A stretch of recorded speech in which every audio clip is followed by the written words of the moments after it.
আসসালামু আলাইকুম। আমি আরিফুল ইসলাম, একজন তরুণ উদ্যোক্তা। উত্তরবঙ্গের ইতিহাস এবং ঐতিহ্যের জনপদ নাটোর দীঘাপতিয়া রাজবাড়ী তার আভিজাত্যের জন্য সারা বাংলাদেশে সুপরিচিত। তবে বনলতা সেনের নাটোর আজ সারা বাংলাদেশে পরিচিত ঔষধি গ্রাম নামে।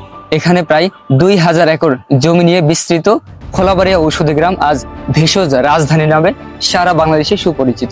ভেষজ উদ্ভিদের মূল নায়ক মরহুম আফাজ উদ্দিন পাগলের হাত ধরে আজ হাজারো মানুষের কর্মসংস্থানের ব্যবস্থা হয়েছে আলহামদুলিল্লাহ। এখানে প্রায় প্রতিটি বাড়ির আঙিনায় রয়েছে দুর্লভ সব ভেষজ উদ্ভিদ।